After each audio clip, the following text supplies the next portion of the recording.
सात जन्मों का ये साथ यूं ही नहीं आसान, थाम कर एक दूसरे का हाथ। कोई अगर बिछड़ जाए तो उसे मनाना पड़ता है, कोई अपना रूठ जाए तो उसे भी मनाना पड़ता है, कोई चीज़ टूट जाए तो उसे भी सजाना पड़ता है। और रिश्तों की ये डोर इसे खींच कर नहीं बल्कि प्रेम से इसे थामना पड़ता है। नमस्कार, आप देख रहे हैं दूरदर्शन हिमाचल। स्वागत है आप सभी का कार्यक्रम जीवन साथी में। और दर्शकों, आज हमारे बीच एक बहुत ही खूबसूरत कपल इस समय मौजूद है। इस जोड़ी के बारे में कहना चाहेंगे, हिमाचल की सादगी और कलकत्ता की मिठास लिए ये कपल हमारे बीच मौजूद है। इनकी इस खूबसूरत सफ़र के बारे में जानेंगे इनसे। आइए सीधे मिलवाते हैं आपसे। स्वागत है आप दोनों का कार्यक्रम में। मैम, आपका परिचय सबसे पहले दर्शकों के लिए, आपका नाम और आपका परिचय। जी, मैं मौसमी नेगी। मेरा जन्म और पालन पोषण कलकत्ता में हुआ और शादी मेरी हिमाचल प्रदेश में हुई है। और अभी जनवरी 2024 में बतौर संगीत प्रवक्ता मैंने राजकीय वरिष्ठ माध्यमिक पाठशाला पोर्टमोर से सेवानिवृत्त हुई हूँ मैं। जी सर, आपका परिचय। मैडम, सबसे पहले तो मैं दूरदर्शन का दिल से आभार प्रकट करना चाहता हूँ जो आपने हमें इस प्रोग्राम में शामिल किया। जी, मैं सोहन नेगी पंजाब एंड सिंध बैंक से बतौर वरिष्ठ प्रबंधक रिटायर हुआ हूँ।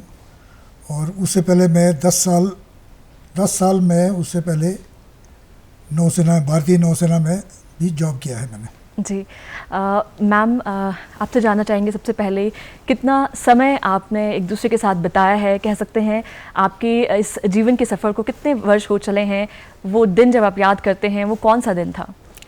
मैम, शादी के अभी मैंने 38 साल पूरे किए हुए हैं भगवान की दया से। और 1 साल हमने मतलब हमारी फ्रेंडशिप रही है, जान पहचान रही है। तो उसके बाद 1 साल के बाद 1986 में हमारी शादी हुई। और उसके बाद हम 2 साल मतलब वहीं थे। उसके बाद इनकी बदली हो गई और वहाँ से ट्रांसफ़र होकर फिर जब ये हिमाचल है तो बस उस समय से मैम हम लोग हिमाचल में ही हैं। जी सर, बेहद ही रोचक सुनने को लगता है कि आपकी शादी को लगभग 38 साल हो गए हैं। लेकिन ये जो मिलन था वो कहीं ना कहीं बहुत डिस्टेंस इसमें रहा है, आप हिमाचल के और मैम कलकत्ता की। तो किस तरह से फर्स्ट मीटिंग को जब आप याद करते हैं तो कैसा वो कह सकते हैं वो पल कैसे थे? मैम, ऐसा है कि मैं जब बैंक में मेरी एज प्रोबेशनरी ऑफिसर सिलेक्शन हुई थी तो मेरी फर्स्ट अपॉइंटमेंट जो है वो कलकत्ता में हुई। जी। तो इंसिडेंटली जहाँ मेरा रेजिडेंस था उसी सोसाइटी में इनका भी घर था। तो मैं मॉर्निंग में ये कॉलेज में होती थी तो वहाँ से करीब 12 किलोमीटर दूर मेरा ऑफिस था। जी। तो मैं सुबह बस में जाता था ऑफिस के लिए, तो उसी बस में ये भी कॉलेज के लिए जाती थी, ये रास्ते में उतर जाती थी।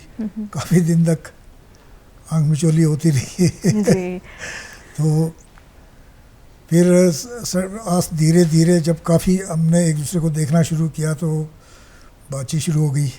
जी, कह सकते हैं कि पहली ही नज़र में आपने मैम को पसंद कर लिया था। जी जी जी। और उसी जद्दोजहद में आपने अपनी कह सकते हैं अपना सफ़र जो है अपने जॉब का अपने इस तरह से निभाया कि मैम भी आपको मिलते रहें उसी दरमियान। जी जी जी, वो शायद वो कुदरत का भी वो उसमें काफ़ी सहयोग रहा। जी। तो दरअसल हुआ ये कि जब मैंने इनको पहली बार देखा तो मुझे कहीं ना कहीं ये लगा कि शायद मैं इसीलिए यहाँ आया हूँ। जी। तो उस समय मैम एक्चुअली इन्होंने मेरे ही लिए बंगाली भाषा सीखी, क्योंकि इन्होंने ऐसा सोचा होगा कि शायद मुझे और कोई लैंग्वेज आती नहीं है, तो इन्होंने बंगला सीखा। फिर मुझे लेटर्स भी दिए और मतलब 1-2 ही दिए। उसके बाद इनको पता लग गया कि मैं हिंदी एंड इंग्लिश में थोड़ी ठीक ही हूँ, तो फिर इन्होंने मेरे को दिया। एंड फॉर्चुनेटली मैंने 38 साल पहले के मतलब से अबाउट 39 ईयर्स ही हो गए हमारे को जान पहचान के, उस समय के लेटर्स भी मैंने अभी तक रखे हुए हैं। तो ये मैंने अपने साथ एक मेमोरी रखी हुई है, तो कभी कभी खोल कर देखती भी हूँ, पढ़ती भी हूँ कि कैसे सब हुआ।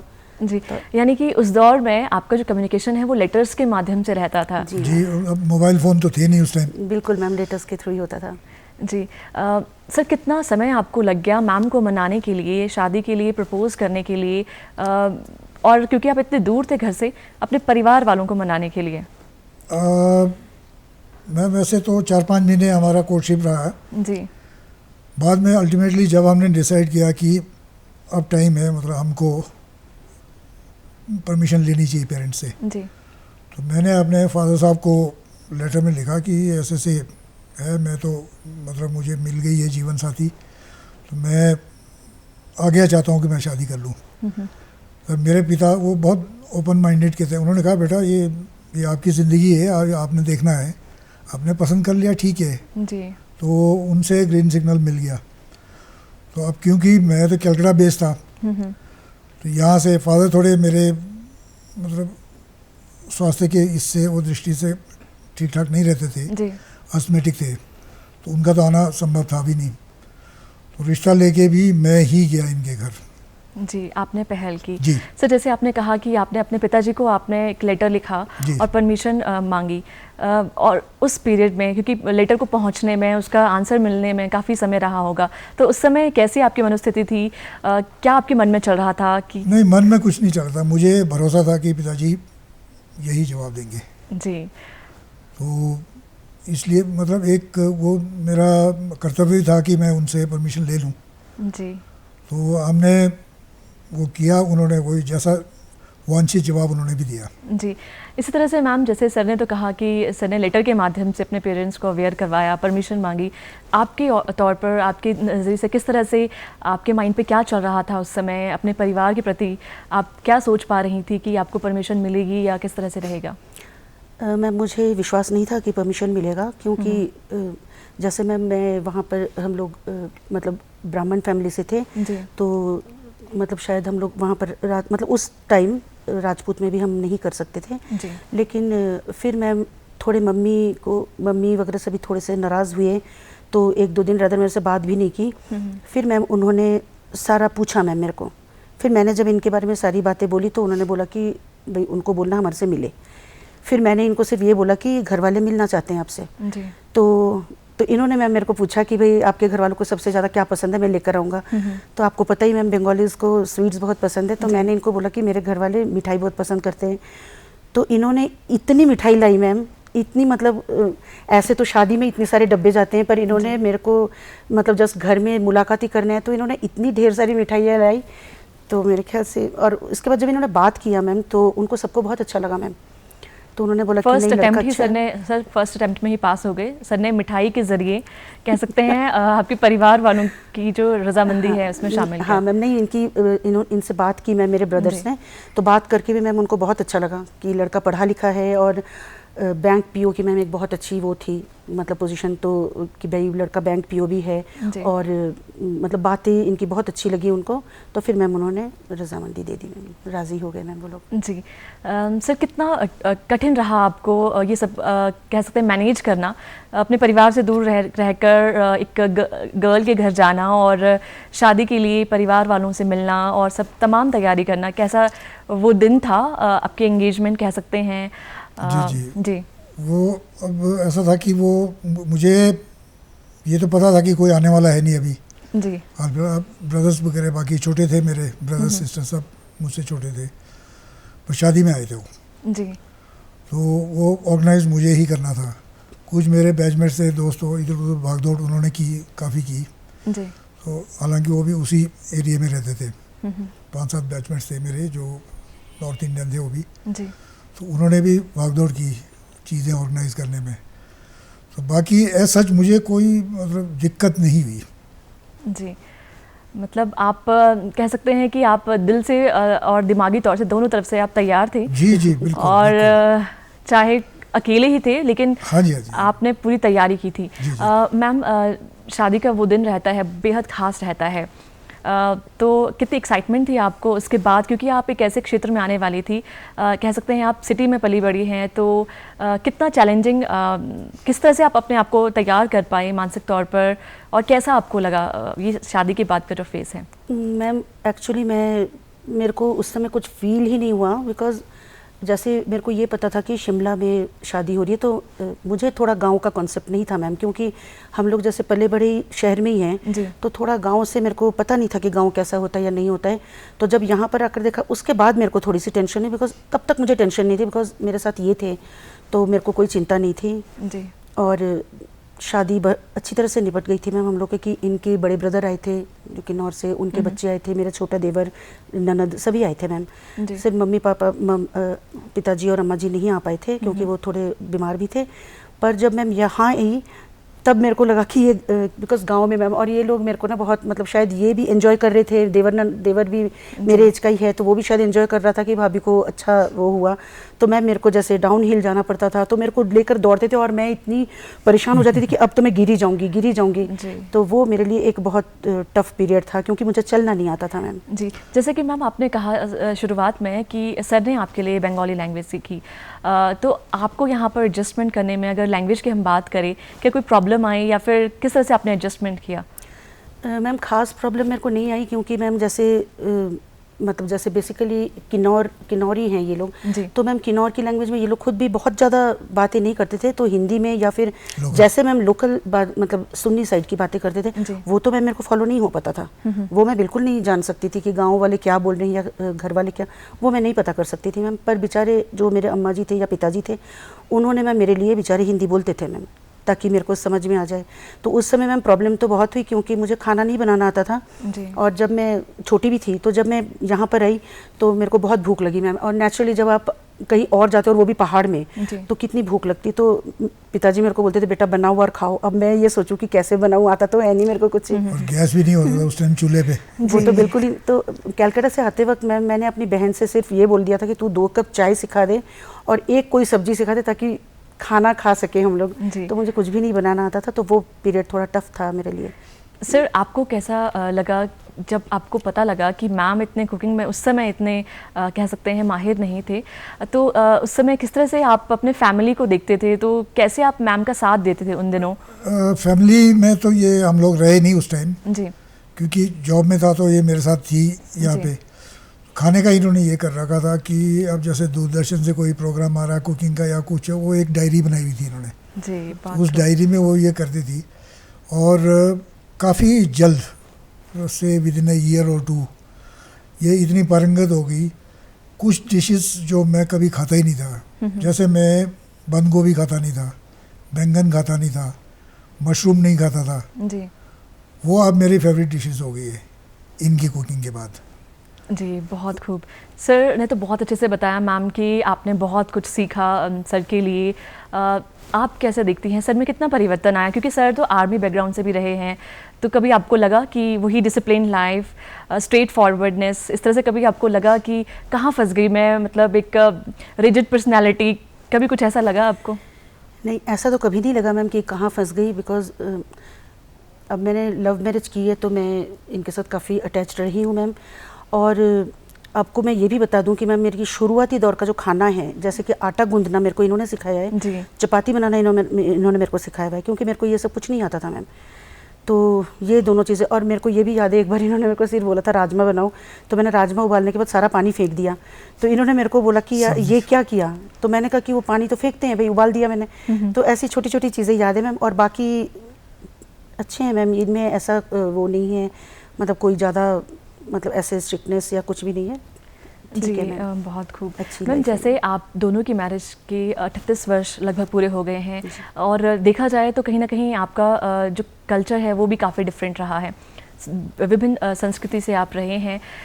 लेकिन आज के दौर में अगर हम देखें तो बहुत कम ऐसे जो जोड़े हैं वो अपनी शादी को या फिर कह सकते हैं इस बंधन को निभा पाते हैं, बेशक वो सेम कल्चर के हो, लेकिन आपने अलग कल्चर के होते हुए भी इतने अच्छे से खूबसूरती से इन कह सकते हैं सुनहरे पलों को व्यतीत किया है। तो जो दर्शक इस समय हमें देख रहे हैं उनके लिए क्या आप कहना चाहेंगे, किस तरह की बॉन्डिंग होना ज़रूरी है रिश्तों में?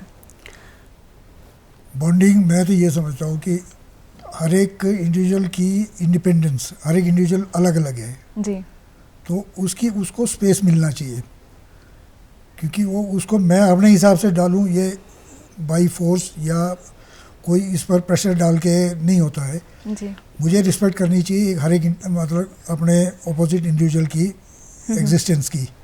तो अगर ये आप इसको सस्टेन करोगे तो फिर वो लाइफ काफ़ी इजी हो जाता है, फिर दिक्कत नहीं होगी।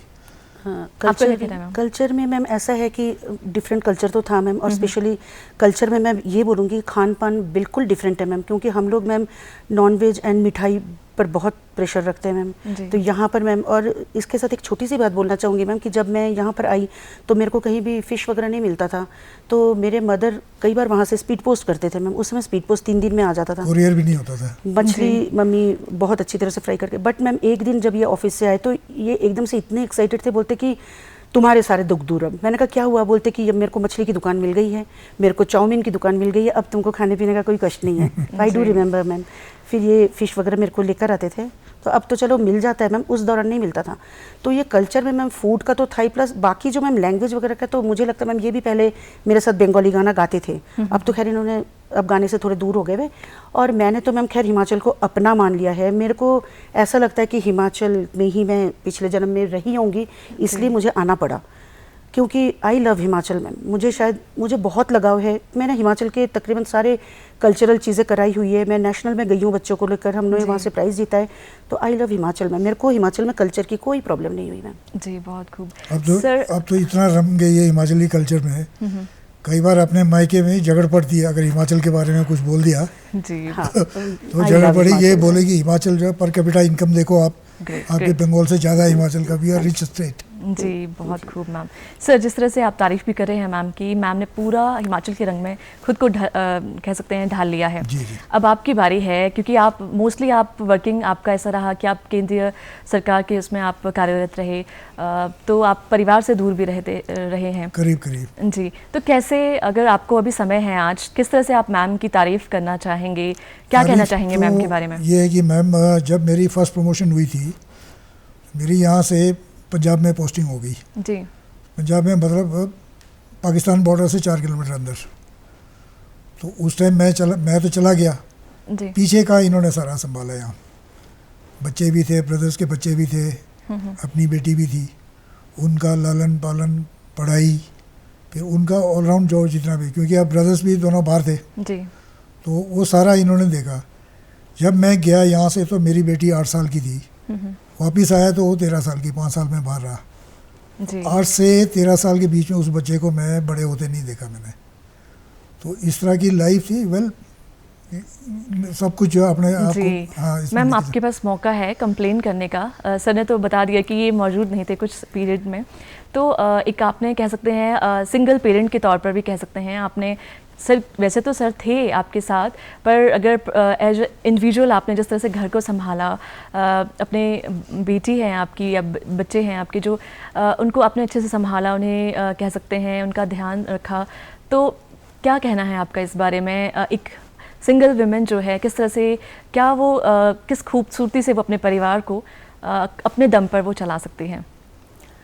मैम, मुझे इतनी कोई प्रॉब्लम नहीं हुई, क्योंकि उस समय मैं जॉब कर रही थी और ये भी मेरे को पैसे भेजते थे मैम। तो मेरे को एज सच फाइनेंशियली कभी मेरे को कोई प्रॉब्लम नहीं हुई। बाकी मैम बच्चों के साथ मैं वैसे ही बहुत खुश रहती हूँ मैम। मतलब मैं अभी भी स्टूडेंट्स के साथ भी मैं इतनी खुश रहती हूँ, तो अपने परिवार के साथ तो खुश रहना ही था। जी। तो बच्चे मेरे पास थे मैम, देवर नंदों के बच्चे थे, मेरी अपनी बेटी थी, तो हम लोग मैम बड़े मस्त रहते थे। मैंने उनको कहानियाँ सुनानी, क्योंकि उस टाइम मैम कुछ होता नहीं था एंटरटेनमेंट का ज़्यादा, टीवी कितना ही देखना, क्या ही देखना। तो अभी भी मैम वो मेरे को बोलते हैं कि भाई वो कहानी सुनाओ, वो वाली कहानी सुनाओ।